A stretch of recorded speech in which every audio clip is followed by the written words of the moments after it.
La química es extraordinariamente profunda en su capacidad algorítmica. Por ello, un ejemplo simple tomado de esa disciplina ayudará a comprender los conceptos de algoritmización, decodificación y organización. Supongamos que tenemos ante nosotros una muestra de agua y otra de ácido desoxirribonucleico. Ambos son compuestos organizados, es decir, capaces de ser reducidos a una fórmula algorítmica. Para el agua, esta será la representación tridimensional de 2 hidrógenos y un oxígeno, repetida miles de millones de veces. La fórmula H2O o su representación espacial son algoritmos que nos permitirán, combinando adecuadamente los elementos químicos representados, obtener la muestra original. De esta manera, un algoritmo puede definirse como una fórmula simbólica que permite reconstruir el compuesto original. La organización del agua es la forma como están relacionados e interactuando en forma redundante los elementos que la constituyen. La decodificación de la organización agua consiste, precisamente, en su representación algorítmica. Organización, decodificación y algoritmo quedan así definidos mutuamente. La complejidad de una organización se mide por el número de elementos que la constituyen, por sus interacciones y por la complejidad del algoritmo necesario para representarlas. El ácido desoxirribonucleico, formado por cadenas complejas de aminoácidos, es una organización más compleja que el agua por todas las razones antes expuestas. El número de elementos que lo constituyen, sus interacciones mutuas y por tanto el algoritmo necesario para representarlo, son mucho más complejos que los del agua. Exactamente la misma situación impera con respecto al espacio. El cerebro recorre la información espacial y transforma la organización inherente a ella en uno o en una serie de algoritmos. Los objetos materiales son más fáciles de algoritmizar que el espacio. Por tanto, aquellos aparecen como imagen concreta, mientras que este es transparente e intangible. Las operaciones de algoritmización comienzan con la transducción retiniana y terminan con la activación de circuitos de convergencia, los cuales concentran en estructuras polisensoriales códigos lógicos neuronales que representan la organización del continuo espacio-materia en el lenguaje cerebral.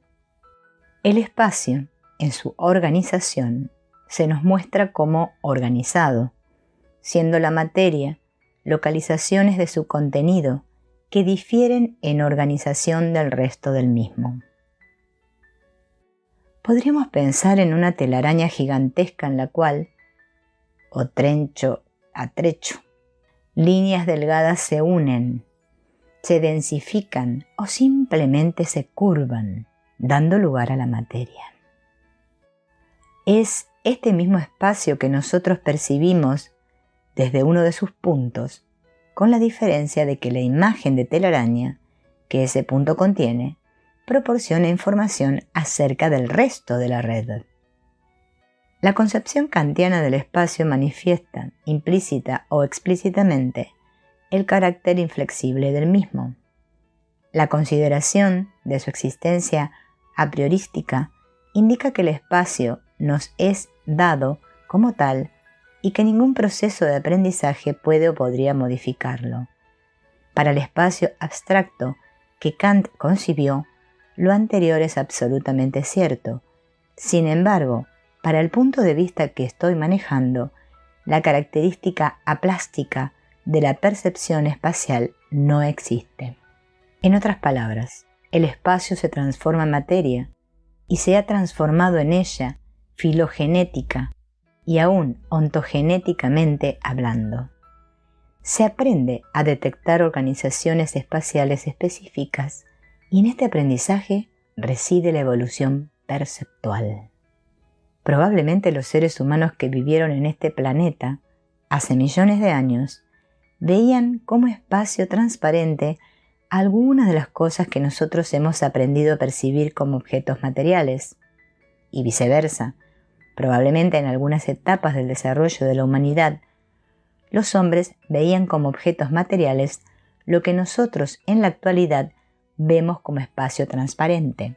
En la Edad Media, por ejemplo, era conocimiento y experiencia común y compartida la percepción de gnomos, espíritus y apariciones etéreas. En algunas tribus del Amazonas, en nuestros tiempos, los indios son capaces de solidificar perceptualmente el espacio y utilizar esta visión para levitar. Por tanto, la percepción del espacio y la visión de objetos materiales se modifica con el aprendizaje. Si un objeto material es espacio organizado, este aprendizaje consiste en la capacidad de detectar esta organización específica. Otro ejemplo de la capacidad de materializar perceptualmente el espacio es la visión aural o del aura. Existen técnicas de entrenamiento con las cuales un sujeto puede aprender a percibir auras.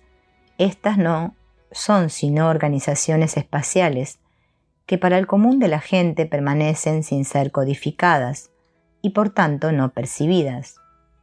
En general, estas técnicas implican la seguridad en la existencia de los fenómenos por percibir y en un incremento de la sensibilidad de decodificación. De la misma forma en la que es posible materializar el espacio, también es factible realizar la operación opuesta, es decir, desmaterializarlo. El espacio, visto como organización energética, puede ser estudiado, como aquí, partiendo del funcionamiento y de la fenomenología perceptuales. Las características de su organización, mencionadas hasta este momento, pueden ser resumidas en los siguientes puntos. 1. La organización del espacio es variable. 2. Esa variación se manifiesta en los casos extremos, como la aparición de objetos materiales. 3. La organización del espacio es la forma en la cual la información está contenida en el mismo. 4. Cada punto del espacio, al variar, afecta a los demás puntos. 5. El contenido de información en cada punto del espacio es relativamente redundante. 6. La organización del espacio puede ser a tal grado compleja que ningún mecanismo conocido sea capaz de decodificarla. 7. El cerebro es el que crea la transparencia del espacio y la materialidad de los objetos. 8. Cuando la decodificación se produce, aparece la materia. 9. No existe espacio vacío. Este último punto merece una explicación. Supongamos que un astronauta flota en medio del espacio en un punto alejado, cientos de años luz de cualquier estrella. Supongamos además que los más detallados y finos análisis no demuestran que en ese punto del espacio existe algún compuesto químico o aún alguna partícula elemental. Desde el punto de vista químico y aún físico, ese espacio podría considerarse vacío. Sin embargo, el astronauta es capaz de ver estrellas desde su localización. La porción del espacio que transecta su retina está organizada y llena de información. Por lo tanto, no es un espacio vacío. Otro punto merece aclaración. La solidificación y materialización del espacio tiene diferentes grados o niveles perceptuales. Estos van desde la visión nebulosa de la evaporación de un lago hasta la aparición metaloide de una esfera de plomo. Como decíamos antes, la capacidad de detectar la organización del espacio y, por lo tanto, de transformar su transparencia en perceptos puede ser sometida a entrenamiento. El aprendizaje de la pintura es una de las técnicas. Otra es la atención focalizada en objetos de constitución compleja. Una roca o una nube vista en forma concentrada y durante un tiempo largo se convierte en visión de caras, animales, formas esculturales y aún en secuencias de imágenes significativas cada vez más complejas. En estas, el sistema nervioso aprende a organizar una serie de elementos desconectados entre sí en un todo perceptual significativo. Tribus que utilizan alucinógenos frecuentemente pueden llegar a un grado de maestría en su capacidad de percibir organizaciones espaciales. Todas estas técnicas tienen en común un incremento en la capacidad de algoritmizar elementos perceptuales, de percibir en forma simultánea un conjunto de porciones del espacio y de incluir a varios elementos perceptuales dentro de un todo más amplio e inclusivo. Si cada punto del espacio contiene información acerca de todo el resto y no somos capaces de ver más de un punto, ¿qué sucedería si nuestra visión fuese de un simultáneo ver todos los puntos? Seguramente el espacio cambiaría ante nuestros ojos. Podríamos verlo todo como un observador externo ve la piscina llena de agua en la cual un pez nada. Tan productiva sería nuestra visión que aprovechándola podríamos volar, como la capacidad perceptual de algunas tribus de indios del Amazonas o como los tibetanos. Estos últimos son capaces de solidificar espacio perceptual y de transformar pensamientos en realidades materiales. Pero esto no debe asombrarnos, ya que los objetos materiales que vemos son, en realidad, producto de nuestro pensamiento. Volviendo al espacio, la visión simultánea de sus puntos de organización nos haría dueños de una capacidad extraordinaria en nuestra vida humana. Sería posible, con esta visión, ver las influencias directas de un evento espacial sobre otro. En la actualidad, eso hacemos, pero en forma muy restringida. Lo hacemos con solo una porción limitada del espacio. Una imagen clara en este sentido es la de ver un pájaro volando. Como ya vimos antes, si un animal se encuentra a 100 metros de nosotros y podemos ver su vuelo, quiere decir que este vuelo afecta al espacio que transectamos. Modifica la organización de punto de espacio que toca nuestra retina, y esa modificación lleva en sí la representación codificada del vuelo del ave.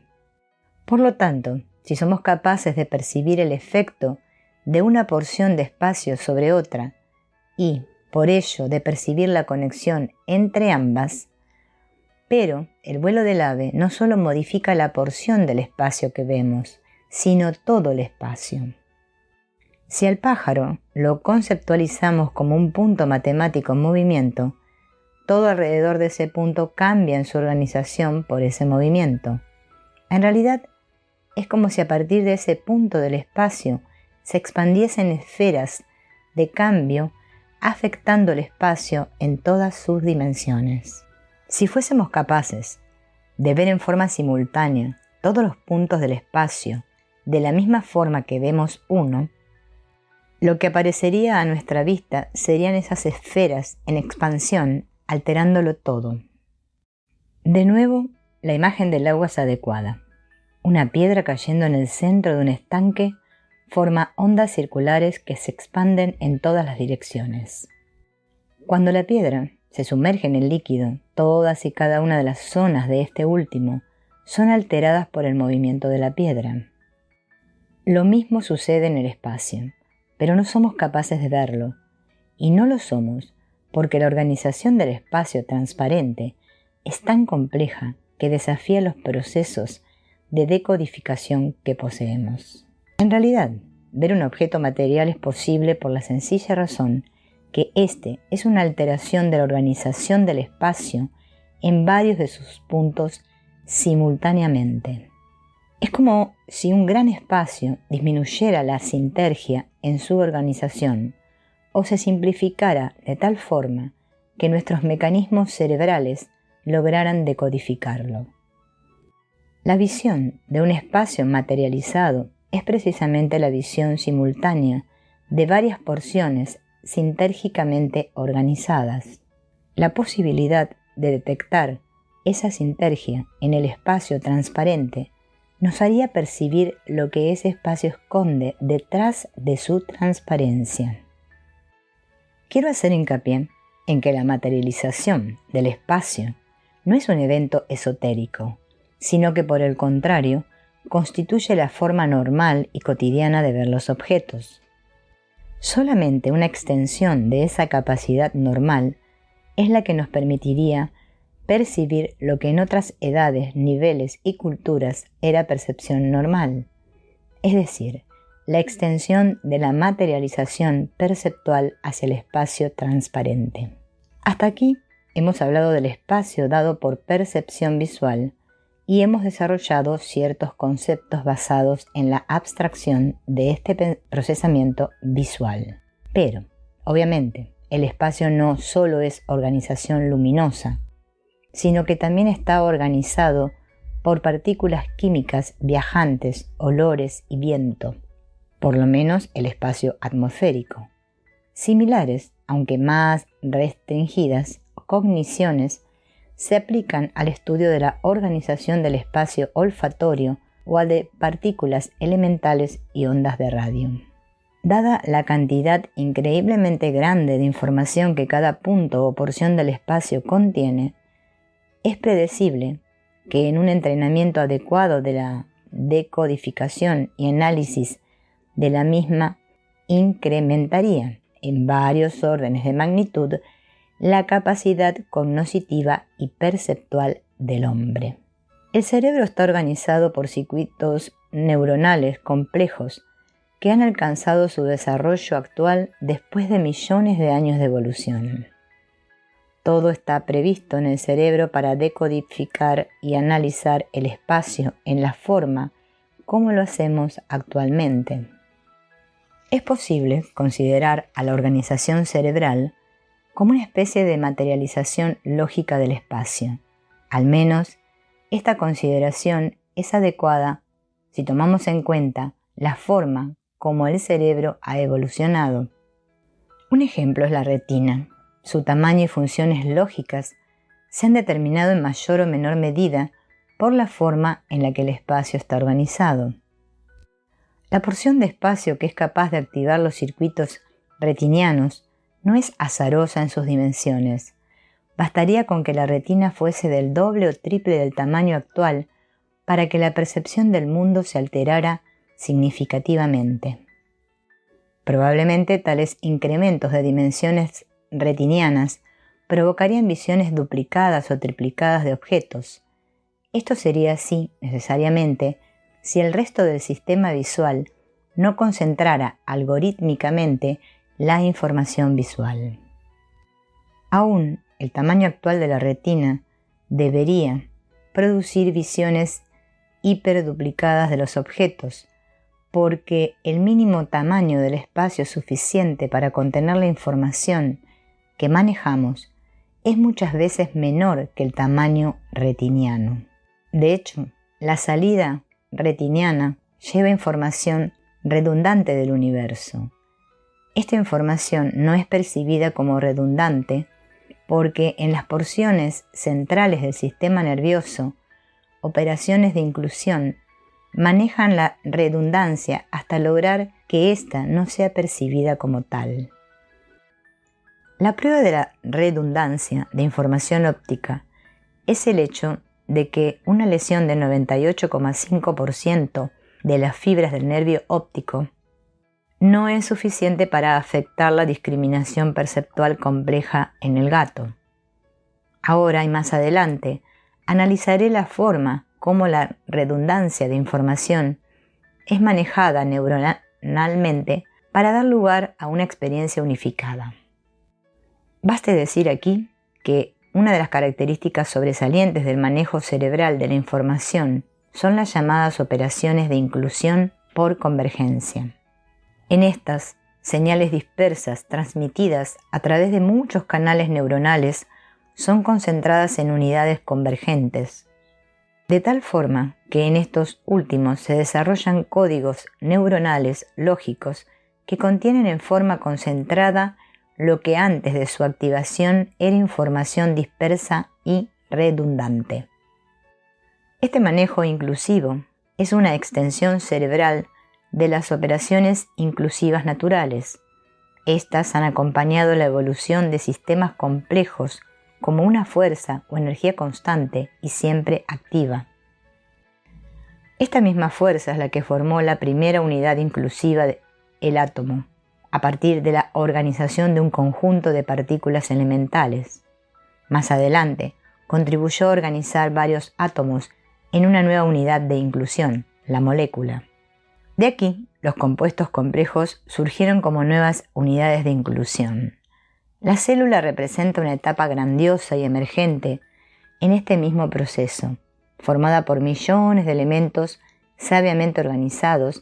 La célula, como unidad inclusiva, gestáltica e hipercompleja, lleva consigo una propiedad no contenida en sus elementos constitutivos, lo que denominamos vida.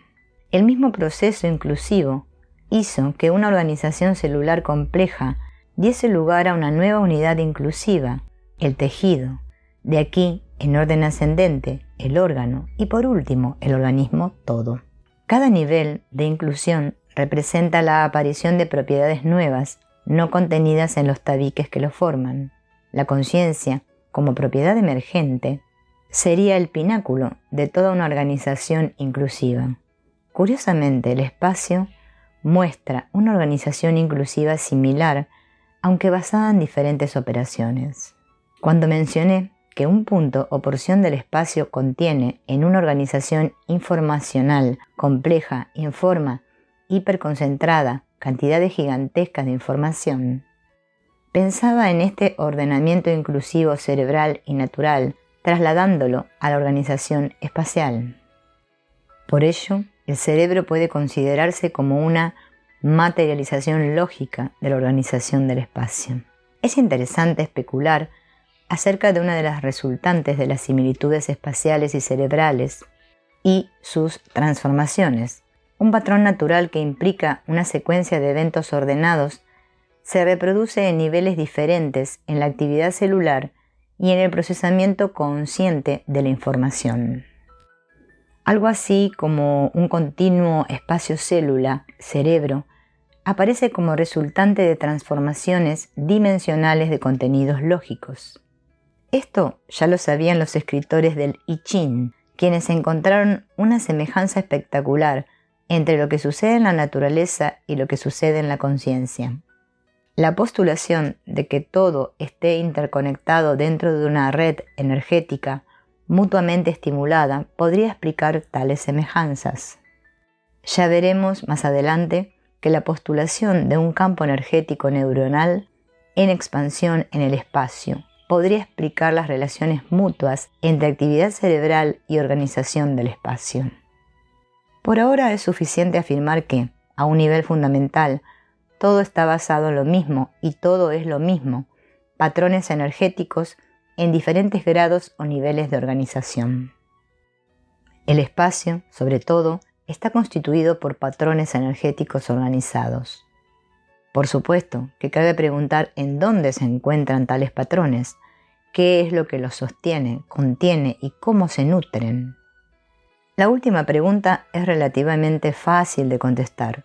El hombre, el mundo vegetal, una estrella, un emisor de ondas electromagnéticas y, en general, cualquier cuerpo material, nutren al espacio en su organización misma.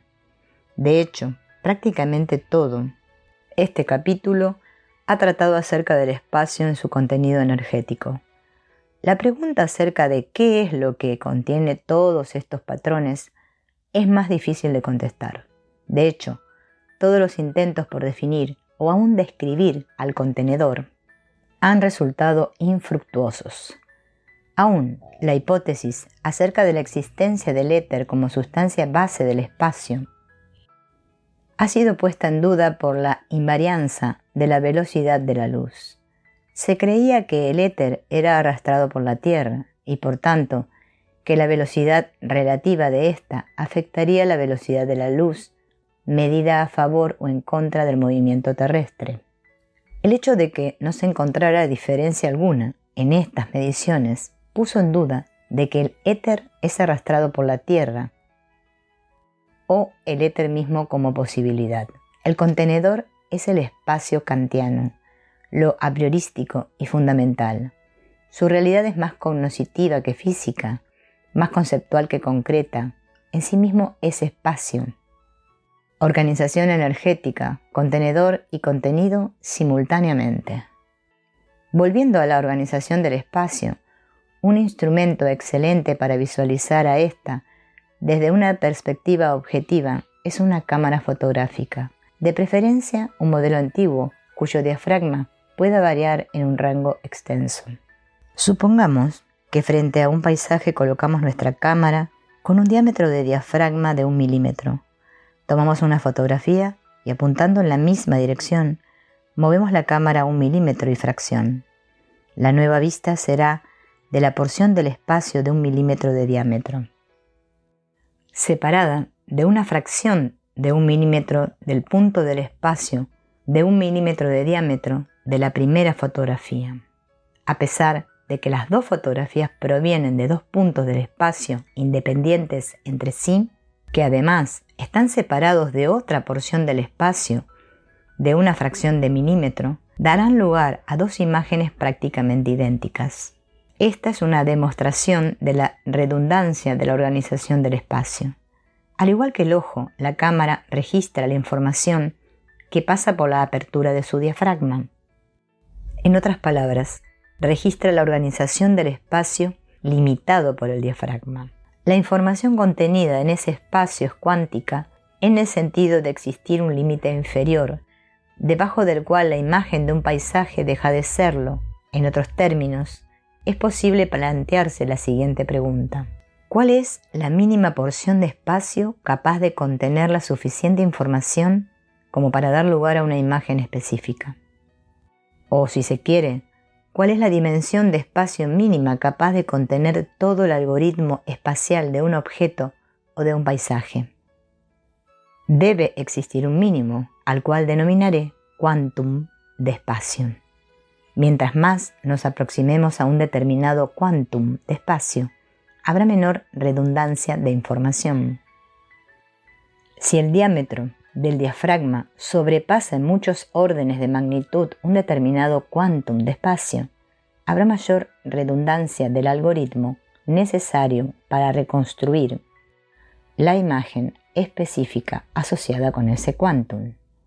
Quizás esto explique el aumento en profundidad de campo asociada con una disminución del diámetro de un diafragma. Es necesario, desde aquí, aclarar el concepto de sintergia. El término sintergia proviene de síntesis y energía y se refiere a la organización de la información en cualquier espacio